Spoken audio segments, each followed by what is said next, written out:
at Akash Institute, one of the top coaching centers in Sri Vijayapuram, for NEET JEE competitive exams, then this place is a game changer. Here, faculty have taught thousands of NEET and JEE toppers. 36 plus years of legacy in producing top rankers. और हम यही expert coaching ले आए हैं आपके Shri Vijayapuram. Last year, their students cracked JEE, NEET and Olympiad top rank. If you are aiming for IIT, AIIMS or top engineering or medical colleges, Akash Sri Vijayapuram is your launch pad. Admissions open for this year 25-26. For more details, contact us today. जय हिंद, मैं नैना news Andaman 24/7 में आप सभी का स्वागत करती हूं।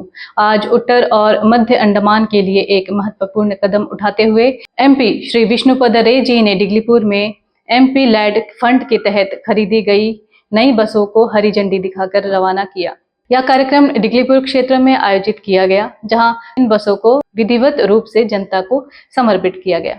सांसद कार्यालय श्री विजयपुरम से मिली जानकारी के अनुसार यह पहल उत्तर और मध्य अंडमान में सार्वजनिक परिवहन व्यवस्था को मजबूत करने की दिशा में एक अहम कदम है। नई बसों के शामिल होने से डिगलीपुर क्षेत्र में आवागमन की सुविधा और अधिक सुदृढ़ होगी। लंबे समय से स्थानीय लोगों द्वारा बेहतर बस सेवा की मांग की जा रही थी, विशेषकर स्कूल जाने वाले छात्रों, वरिष्ठ नागरिकों और रोजाना काम पर आने जाने वाले यात्रियों को परिवहन की असुविधाओं का सामना करना पड़ रहा था। कई ग्रामीण इलाकों से सीमित बस सेवाओं के कारण लोगों को समय पर गंतव्य तक पहुंचने में कठिनाई होती थी। ऐसे में इन दो बसों का संचालन क्षेत्र के लिए बड़ी राहत लेकर आया है। कार्यक्रम के दौरान सांसद ने कहा कि क्षेत्र के समग्र विकास के लिए आधारभूत संरचना को मजबूत करना अत्यंत आवश्यक है। सड़क परिवहन, स्वास्थ्य और शिक्षा जैसी मूलभूत सुविधाएं यदि सुदृढ़ हो तो आम जनता का जीवन स्तर स्वतः बेहतर होता है।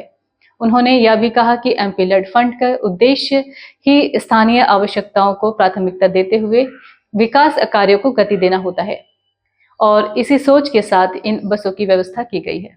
इन बसों के संचालन से न केवल यात्रियों की संख्या के अनुरूप सुविधा बढ़ेगी, बल्कि समयबद्ध सेवा भी सुनिश्चित की जा सकेगी।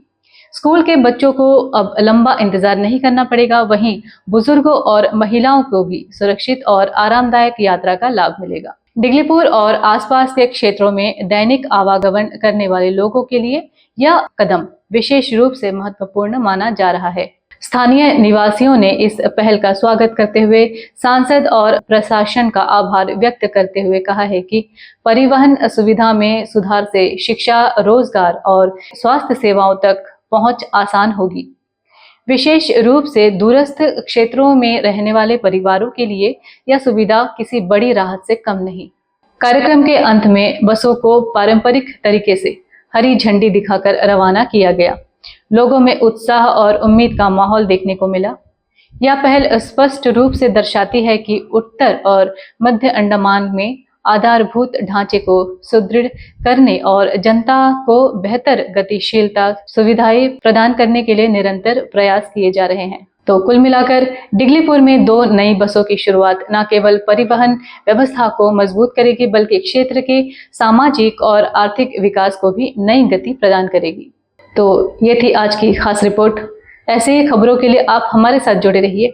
फिलहाल के लिए मैं नैना न्यूज अंडमान 24/7 की आज की इस कड़ी से विदा लेती हूँ। जय हिंद।